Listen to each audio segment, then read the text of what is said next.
Alhamdulillah, alhamdulillahilladzi arsala rasulahu bil huda wa dinil haqq liyudhhirahu 'ala ad-dini kullihi wa kafa billahi shahida. Ashhadu an la ilaha illallah wahdahu la syarika lah, al-malikul haqqul mubin. Wa ashhadu anna sayyidana Muhammadan 'abduhu wa rasuluh, shadiqul wa'dil amin.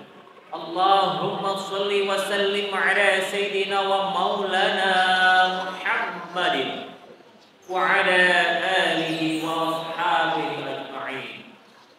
Amma ba'du, fa ya ayyuhal hadirun, usikum wa nafsi bitaqwallah faqad fazal muttaqun.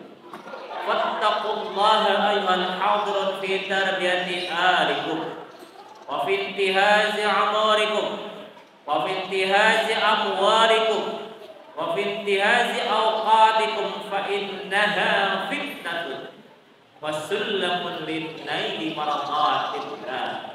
Fattaqullah wa la tamutunna illa wa antum muslimun. Faqala Allah Ta'ala fil Qur'anil Karim wa asdaqal qailin. A'udzu billahi minasy syaithanir rajim. Idh yaqulu li sahibihi la tahzan innallaha ma'ana. Ma'asyiral muslimin wa sumratal mustami'in rahimakumullah. Suatu ketika Rasulullah Muhammad sallallahu alaihi wasallam melakukan perjalanan hijrah dari Makkah menuju Yathrib, ditemani seorang sahabat setianya yang bernama Abu Bakar As-Siddiq. Mereka berdua singgah di sebuah gua yang disebut dengan Gua Sur. Masuk ke dalam gua untuk beristirahat sekaligus menghindari pengejar dari kaum Quraisy.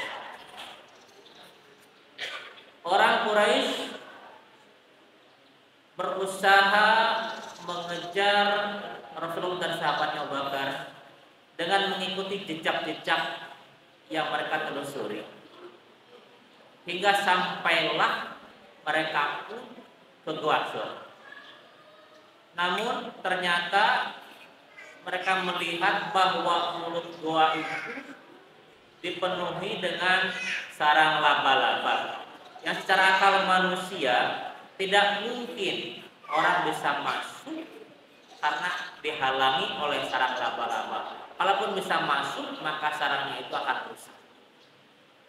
Akhirnya mereka naik ke atas gua itu mencari keberadaan Rasulullah dan juga Abu Bakar Siddiq.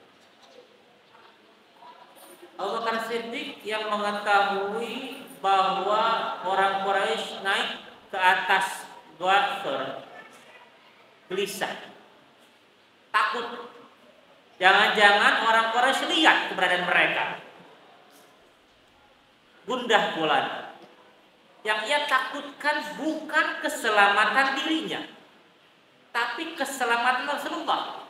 Bagaimana jika Rasulullah ketangkap, maka berhentilah dakwah syariat Islam.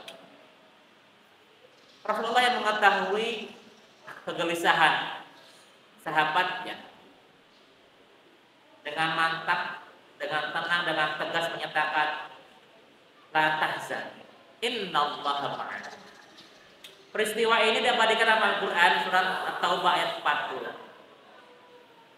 Bagaimana Rasulullah menghibur, menenangkan Abu Bakar Siddiq agar tidak takut dengan apa yang akan terjadi karena Allah serta mereka.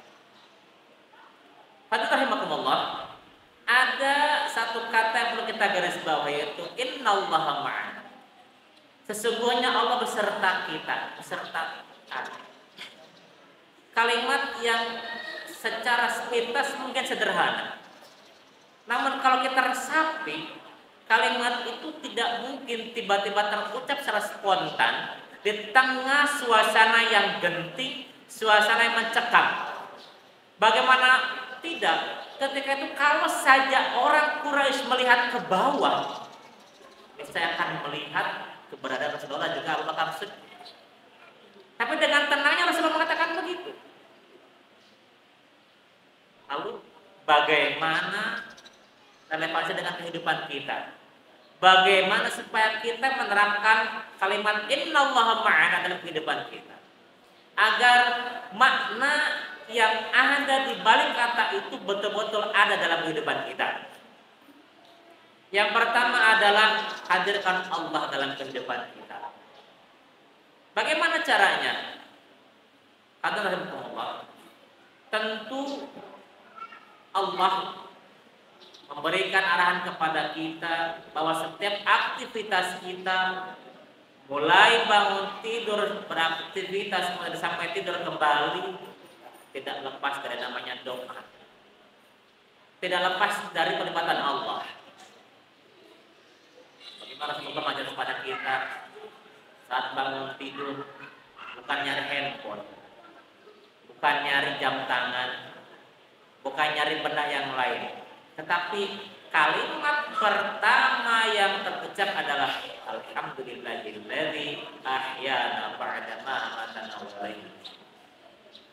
Syukur-syukur kalau ditambah la ilaha illallah la syarikalah lahul mulku wa lahul hamdu wa huwa ala kulli syai'in qadir. Subhanallah walhamdulillah wa la ilaha illallah wallahu akbar wa la haula wa la quwwata illa billah faghfirli. Itu bangun tidur. Kemudian lanjutkan dengan qiyamul lail. Adapun kalau kita tidak sempat qiyamul lail, bangun sebelum subuh. Bagaimana Rasulullah mengisi waktu sebelum subuh dengan banyak beristighfar. Rasulullah sebagai makhluk yang maksum, yang dijamin surga, yang dijamin diampuni dosanya, tiap hari beristighfar. Kita bukanlah siapa-siapa, kita banyak dosa. Mengapa kita menghiasi lisan ini dengan beristighfar? Begitupun dalam hadis yang lain, ketika kita akan berangkat dengan doa Bismillahirrahmanirrahim. Terus semua aktivitas tidak luput dengan menyertakan Allah. Minimal dengan memulai bismillah dan mengakhiri dengan hamdalah. Itu yang pertama. Melibatkan Allah dalam semua aktivitas kita. Lalu yang kedua, bagaimana supaya Allah beserta dalam kehidupan kita? Tentu Rasulullah memberikan arahan pada kita agar mengikuti ajaran. Kata Allah, qul katakan Muhammad, in kuntum tuhibbunallah fattabi'uni yuhibbukumullah. Katakan wahai Muhammad, apabila engkau kalian orang-orang muslimin ingin dicintai Allah, maka ikutilah ajaran Rasulullah. Niscaya Allah akan mencintai kamu. Mulai sikap, ucap, perbuatan, baik hablum minallah, hubungan vertikal dengan Allah, maupun hablum minannas, hubungan saudara dengan manusia. Memanfaatkan waktu untuk ibadah, juga menjalin hubungan baik dengan sesama. Bertemu dengan sahabat, afsus salam, sebarkan salam, bukan diganti dengan ucapan yang lain. Apalagi meniru ucapan-ucapan agama lain. Rasulullah mengajarkan assalamualaikum warahmatullahi wabarakatuh. Itu ucapan Nabi. Lalu ketika ada yang sakit, Rasulullah mengajar pada kita untuk menjenguknya. Bahkan ketika ada orang yang menzalimi, Rasulullah bukan hanya memaafkan, tetapi dia pun mau menjenguk. Lebih jauh beliau menegaskan, apabila engkau ingin dibangunkan sebuah insan di surga, fa'fu amma zalamaka, maafkanlah orang yang menzalimi. Lalu jalanlah silaturahim dengan orang yang memutus silaturahim. Dan juga berilah orang yang tidak mau memberi atau pelit kepada. Itu yang kedua. Jadi mengikuti apa yang Rasul ajarkan kepada kita. Lalu yang ketiga adalah muliakan bagaimana supaya Allah serta kita adalah memperbanyak zikir. Ala bi dzikrillah tatma'innul qulub. Bukankah dengan zikir hati kita akan tenang, hati kita akan lapang. Hadirin, dalam kehidupan ini tentu banyak sekali ujian, cobaan yang menuntut kita agar senantiasa istiqomah di jalan, agar senantiasa bersabar kepadanya. Karena ibarat orang mau naik kelas, tentu sebelum naik kelas ada ujiannya.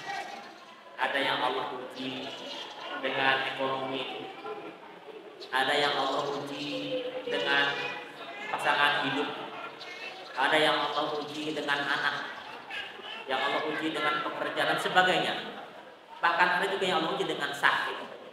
Itu berlaku bukan hanya bagi kita, selevel para nabi pun tidak luput dari ujian dan cobaan.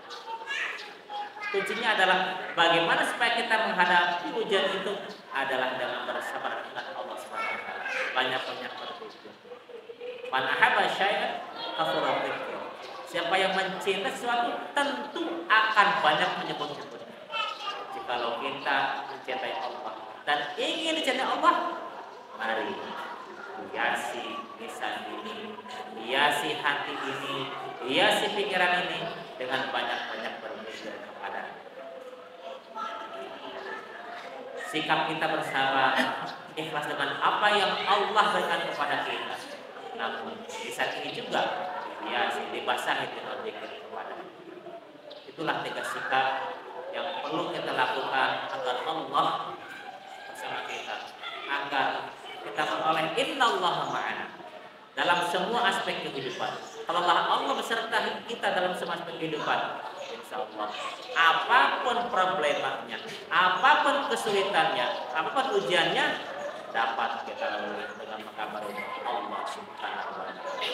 Semoga kita senantiasa diberikan hidayah, Allah berikan kekuatan kepada kita untuk menghadapi berbagai problem kehidupan. Apalagi saat ini kita sudah memasuki penghujung bulan Muharram, salah satu bulan yang diagunkan dalam Islam. Tentunya merupakan momentum yang baik bagi kita untuk introspeksi diri, untuk menata diri agar lebih baik daripada hari-hari sebelumnya, dari tahun sebelumnya, sehingga kita meningkat kualitas diri kita, memperoleh kebahagiaan baik di dunia maupun di akhirat. Rabbana atina fid dunya hasanah wa fil akhirati hasanah wa qina adzabannar. Barakallahu li wa lakum fil azim wa nafa'ani wa iyyakum bima fihi minal ayati wa dzikril hakim. Fataqabbal minni wa minkum tilawatahu innahu huwas samiul alim.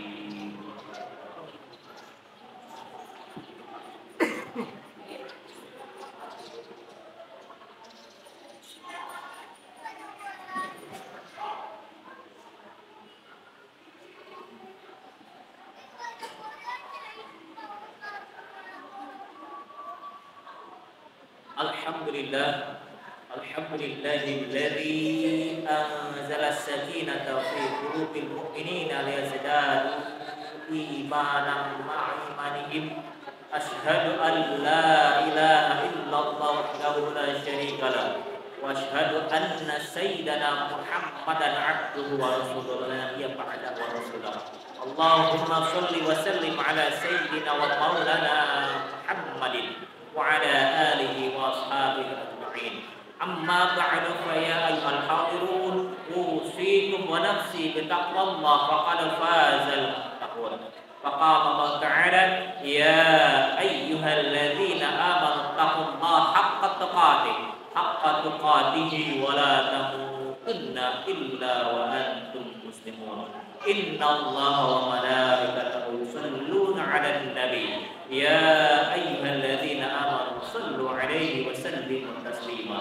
اللهم صل على سيدنا محمد وعلى آل سيدنا محمد كما صليت على سيدنا إبراهيم وعلى آل سيدنا إبراهيم وبارك على سيدنا محمد وعلى آل سيدنا محمد كما باركت على سيدنا إبراهيم وعلى آل سيدنا إبراهيم في العالمين إنك حميد مجيد.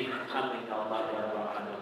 اللهم اغفر للمسلمين والمسلمات والمؤمنين والمؤمنات الأحياء منهم والأموات إنك سميع قريب مجيب الدعوات يا رب الحي. اللهم اغفر لنا ذنوبنا ولوالدينا وارحمهم كما ربنا صغارا. اللهم اكشف عنا من البلاء والوباء والغلاء والفحشاء ما نشكر. اللهم صل أمة المسلمين في فلسطين. اللهم صل أمة المسلمين في فلسطين.